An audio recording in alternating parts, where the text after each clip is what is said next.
Hello friends, welcome back. स्वागत है आप सभी का अपने चैनल ट्रिकी स्टडी विनीत में। तो गाइस, एक बार फिर आपके सामने जेकी की शानदार क्लास के साथ आए हैं। और आज की क्लास में जैसा कि हमने कल पढ़ा था मौलिक अधिकार का पार्ट 1, और उसी के क्रम में आज हम पढ़ेंगे मौलिक अधिकार के पार्ट 2 पे।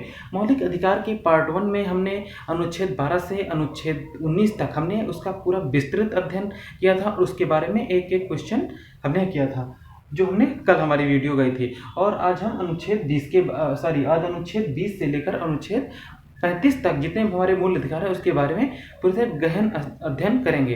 तो आइए फ्रेंड्स, वीडियो को शुरू करने से पहले आप हमारे चैनल को ज़्यादा से ज़्यादा लाइक करें, सब्सक्राइब करें और अपने दोस्तों के पास ज़्यादा से ज़्यादा शेयर करें। आइए फ्रेंड्स, आज हम फिर अपनी क्लास पर चलते हैं और आज की क्लास में हम अनुच्छेद 20 से शुरुआत करते हैं। जैसा कि हमारी कल एक मौलिक अधिकार की पार्ट 1 वाली वीडियो गई थी, उसको आप जरूर देखें, ट्रिकी स्टडी बाय विनीत में। तो आइए शुरू करते हैं।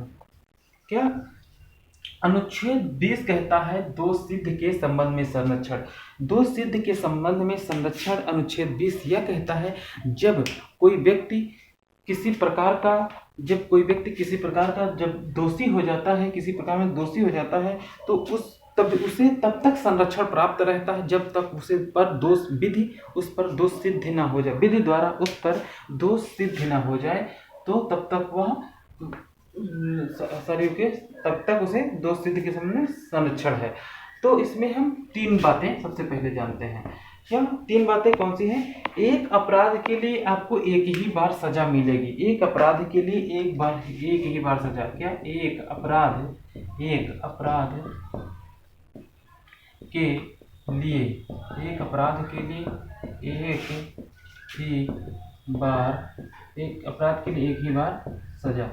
एक अपराध के लिए एक ही बार सजा का मतलब यह होता है कि यदि कोई व्यक्ति चोरी करता है, यदि कोई व्यक्ति चोरी करता है तो उसे सिर्फ चोरी की धाराओं में उसे सजा दी जा सकती है, अन्य किसी धारा में उसे अभियुक्त नहीं बनाया जा सकता।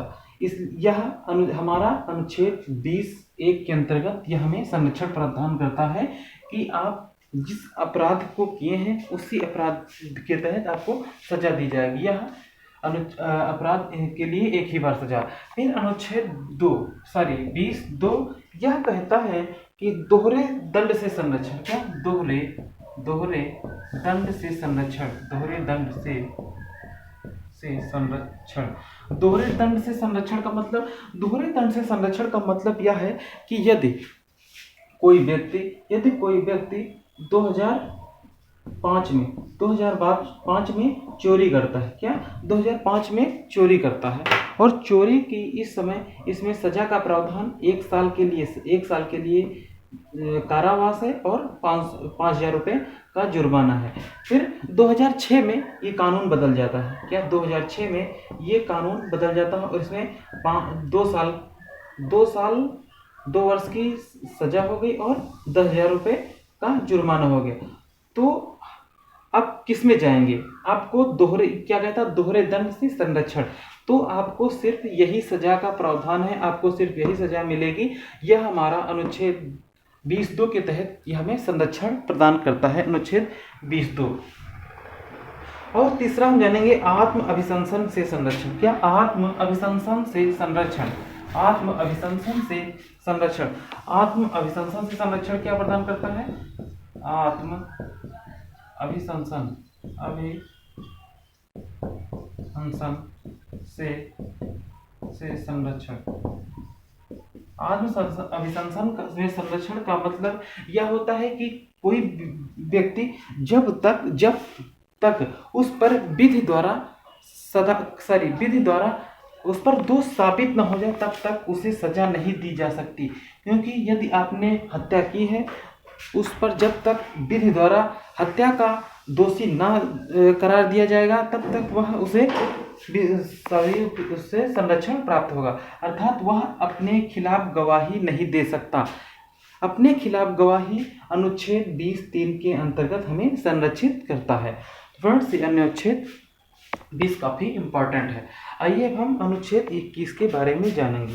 क्या? अनुच्छेद 21 कहता है प्राण एवं दैहिक स्वतंत्रता। क्या? प्राण एवं दैहिक स्वतंत्रता। प्राण एवं दैहिक स्वतंत्रता। प्राण एवं दैहिक स्वतंत्रता का मतलब है कोई भी व्यक्ति अपने प्राण एवं दैहिक स्वतंत्रता विधि द्वारा स्थापित प्रक्रिया से ही वंचित किया जा सकता है। क्योंकि अनुच्छेद 21 बहुत ही इम्पॉर्टेंट है, क्योंकि आपको इसमें प्राण एवं दैहिक स्वतंत्रता का अधिकार यह है कि आप खुली हवा ले सकते हैं, आपको स्वच्छ हवा लेने का अधिकार है, आपको स्वच्छ भोजन का अधिकार है, इस पर किसी बाहरी शक्ति का प्रभाव नहीं चल सकता। और इसी में एक क्वेश्चन पूछा जाता है कि विवाह की स्वतंत्रता, अब विवाह की स्वतंत्रता भी अनुच्छेद 21 में ही, विवाह की स्वतंत्रता अनुच्छेद 21 में ही ये क्वेश्चन 2020 के यूपी पीसीएस 3 में पूछा गया था कि विवाह की स्वतंत्रता अनुच्छेद किस में आएगा, तो विवाह की स्वतंत्रता का अनुच्छेद 21 में आएगा। ये फ्रेंड्स यह मौलिक अधिकार विदेशियों को भी प्राप्त है।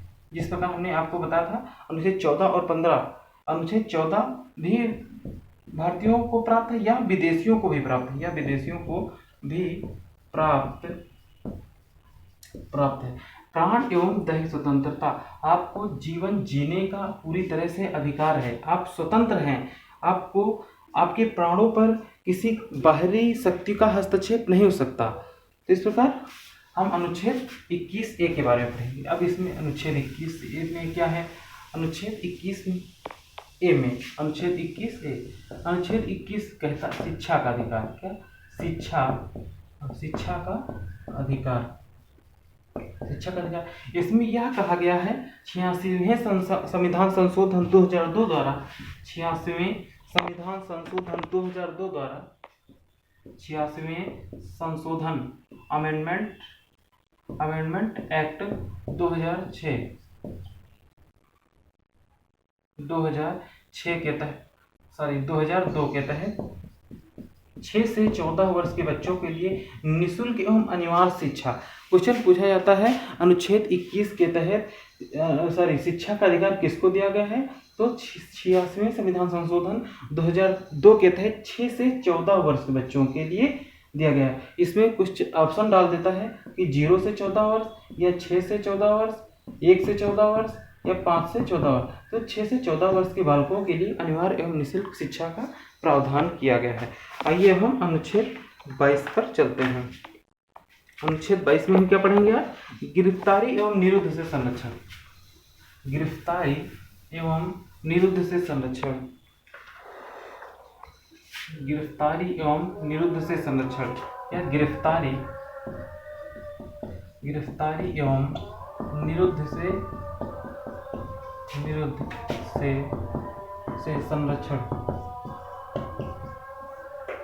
यह अनुच्छेद 22 संविधान का अनुच्छेद 22 यह कहता है यदि किसी व्यक्ति को अवैध तरीके से जब गिरफ्तार किया जाता है तो उसे जब किसी व्यक्ति को अवैध तरीके से गिरफ्तार किया जाता है तो उसे यह कारण जानने का अधिकार है और उसे कारण जानने का अधिकार है, कारण जानने का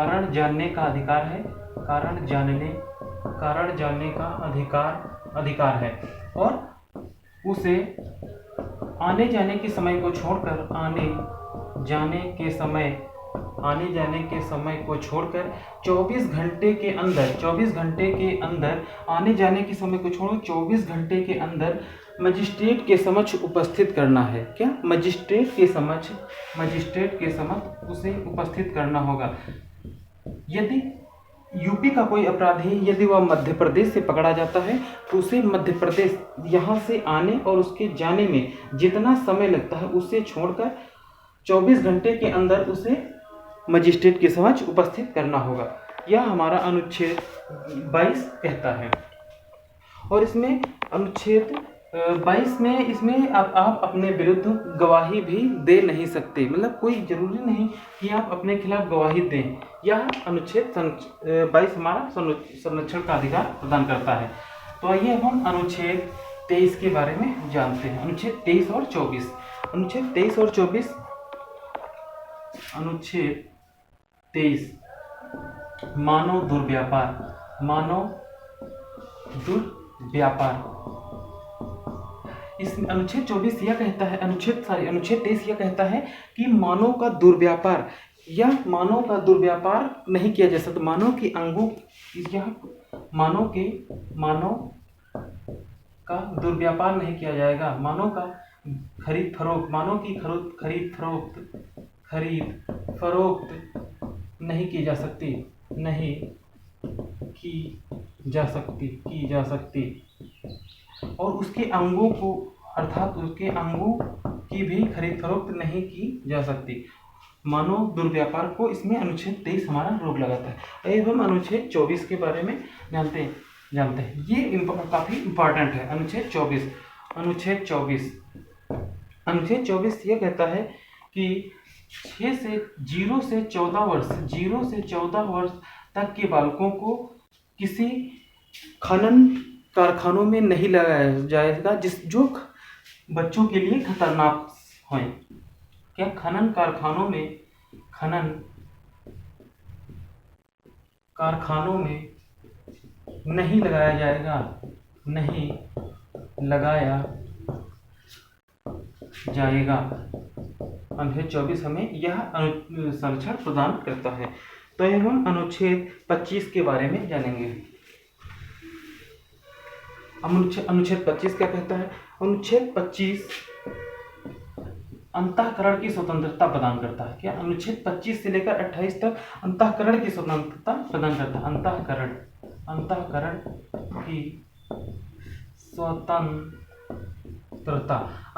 की स्वतंत्रता अनुच्छेद 25 में कहता है कि कोई भी व्यक्ति किसी धर्म को अपना सकता है, किसी जाति को अपना सकता है। वह किसी भी धर्म को उसको स्वतंत्र रूप से मानने का अधिकार है। आप हिंदू हैं, चाहे मुस्लिम बन जाइए, चाहे मुस्लिम के धर्म का आप प्रचार प्रसार करिए, उसको सारी अबाध रूप से अपने धर्म को वह मान सकता है। क्या? धर्म की स्वतंत्रता, धर्म को अबाध रूप से मानने की स्वतंत्रता, धर्म को अबाध रूप से मानने की स्वतंत्रता, अबाध रूप से मानने की स्वतंत्रता है, मानने की स्वतंत्रता है। और फिर अनुच्छेद 26 क्या कहता है? अनुच्छेद 26 क्या कहता है? यह व्यक्तियों के साथ धार्मिक संस्थाओं को भी प्राप्त है। क्या? धार्मिक संस्थाओं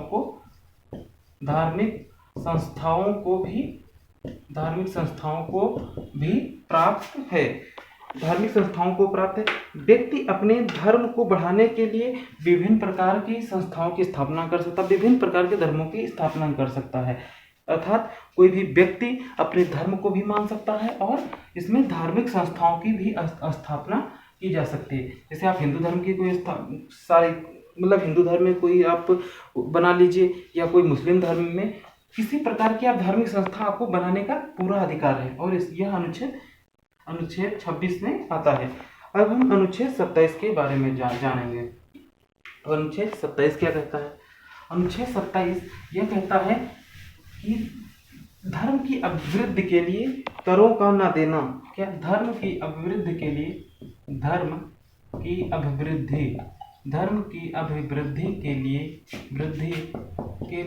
करों का न देना। इसका मतलब यह है कि राज्य किसी व्यक्ति को या किसी धर्म को ऐसे टैक्स देने से बाध्य नहीं कर सकती जो किसी धर्म को बढ़ाने के लिए किया जा सकता है। अर्थात राज्य वहाँ की जो सरकार है या कोई भी हो, आप उससे यह नहीं कह सकते कि टैक्स के लिए इस प्रकार नहीं कर सकते जो उस टैक्स को आप किसी धर्म की वृद्धि के लिए, उस धर्म के प्रचार प्रसार के लिए, उस धर्म को बढ़ाने के लिए आप उसमें नहीं कर सकते। ऐसा टैक्स देने से मना किया जाता है अनुच्छेद 28 के अंतर्गत। ये अनुच्छेद 28 है। अब आइए हम जानेंगे अनुच्छेद 29। क्या अनुच्छेद 25, 26, 27। अब हम जानेंगे अनुच्छेद 28। तो अनुच्छेद 28 क्या कहता है? राज्य द्वारा वित्त पोषित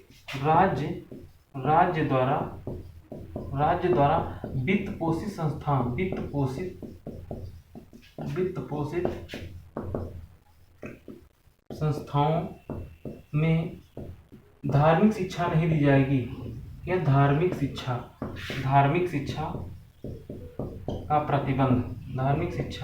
का प्रतिबंध। अर्थात यदि किसी में राज्य सरकार, यदि किसी स्कूल या किसी कॉलेज या किसी यूनिवर्सिटी में यदि उसमें राज्य सरकार की हिस्सेदारी है तो उसमें आप धार्मिक शिक्षा का प्रावधान नहीं कर सकते। या इस्लाम धर्म को आप बढ़ावा दे दें या किसी यूनिवर्सिटी में आप हिंदू धर्म को बढ़ावा दें तो उसमें धार्मिक शिक्षा नहीं दी जाएगी। आप पूछेंगे आप ये संस्कृत पढ़ाया जाता है या कहीं उर्दू पढ़ाया जाता है? ये उर्दू और संस्कृत एक विषय के रूप में माने जाते हैं। उसमें यह कोई धार्मिक शिक्षा नहीं है। संस्कृत और उर्दू यह कोई धार्मिक शिक्षा नहीं है। यह एक विषय के रूप में है। इन्हें हम पढ़ाने का पूरा अधिकार है। धार्मिक संस्थान ये इनको शिक्षा दे सकते हैं। तो हम अनुच्छेद 29 के बारे में आगे पढ़ेंगे। अनुच्छेद 29 क्या कहता है? अल्पसंख्यक वर्गों के हितों का रक्षण। क्या? अल्पसंख्यक वर्गों के हितों का रक्षण। वर्गों के हितों के संरक्षण। अल्पसंख्यक वर्ग अर्थात भारत के प्रत्येक नागरिक को अपनी विशेष भाषा है।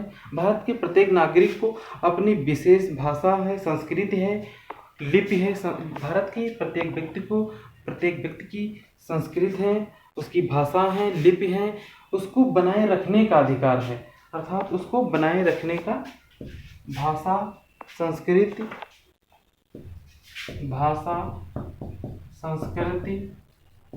लिपि को बनाए रखने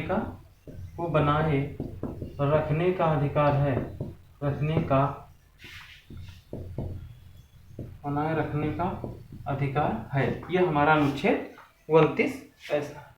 अनुच्छेद 29 में इसका उल्लेख किया गया है। आइए अब हम आगे बढ़ते हैं अनुच्छेद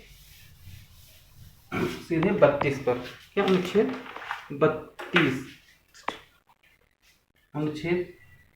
30 में अनुच्छेद 30 हमारा यह कहता है शिक्षण संस्थाओं की स्थापना एवं प्रशासन। क्या? शिक्षण संस्थाओं की स्थापना एवं प्रशासन का अधिकार। शिक्षण संस्थाओं की स्थापना एवं प्रशासन। इसके तहत यह कहा जाता है कि अल्पसंख्यक अपनी पसंद के अनुच्छेद 30 के अंतर्गत अल्पसंख्यक अपनी पसंद के शिक्षण संस्थानों की स्थापना कर सकते हैं और उन्हें प्रशासन करने का भी उसमें अधिकार है। तो यह हमारा अनुच्छेद 30 कंप्लीट हुआ। आइए अब हम अनुच्छेद 32 पढ़ेंगे। अनुच्छेद 32 काफी इम्पोर्टेंट है। अनुच्छेद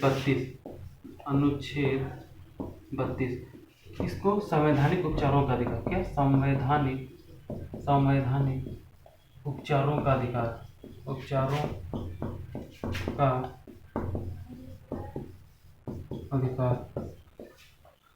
आइए इसमें हम 2-3 बातें जानते हैं।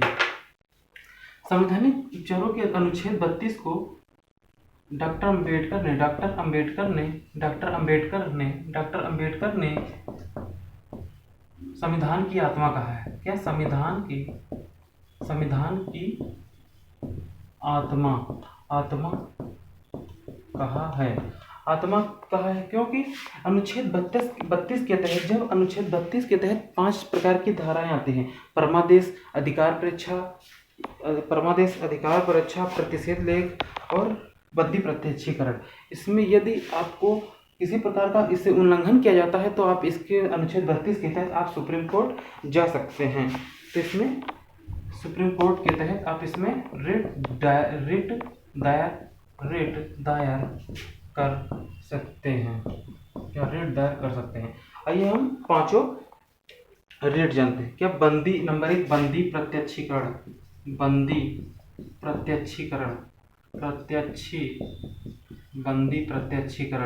नंबर 2 परमादेश। नंबर 3 अधिकार परीक्षा।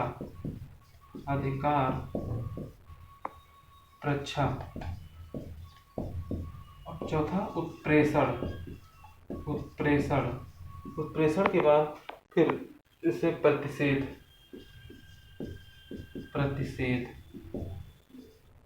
अब हम जानेंगे बंदी प्रत्यक्षीकरण। बंदी प्रत्यक्षीकरण का मतलब जब किसी व्यक्ति को अवैध तरीके से जब गिरफ्तार किया जाता है तो उसे आने जाने के समय को छोड़कर 24 घंटे के भीतर मजिस्ट्रेट के सामने उपस्थित करना होगा। क्या 24 घंटे में उपस्थित करना होगा, ये बंदी प्रत्यक्षीकरण। परमादेश, जब कोई अधिकारी अपने पद पर सही से नहीं कार्य करता है तो उसके खिलाफ सुप्रीम कोर्ट रिट जारी कर सकती है, उसके खिलाफ आप सुप्रीम कोर्ट जा सकते हैं। अधिकार परीक्षा, यदि कोई लोक व्यवस्थापक अपने अधिकार क्षेत्र से बाहर कार्य करता है, तो सुप्रीम कोर्ट उस पर रोक लगा सकती है। ये अधिकार परीक्षा हो गया। तो सुप्रीम कोर्ट से पूछेगा आपका क्या अधिकार है। फिर उत्प्रेषण, यदि किसी मामले में कोई हस्तक्षेप कर रहा है, आपके मामले में कोई हस्तक्षेप कर रहा है और उसमें उसका अधिकार नहीं है, तो सुप्रीम कोर्ट इसे अपने तहत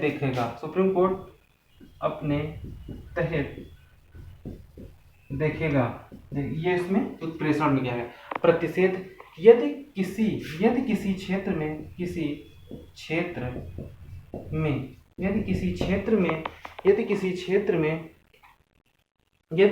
क्षेत्र में लोक प्राधिकारी अपने क्षेत्र से बाहर कार्य करता है तो सुप्रीम कोर्ट उस पर रोक लगाती है। यह अनुच्छेद 32 में ऐसा कहा गया है।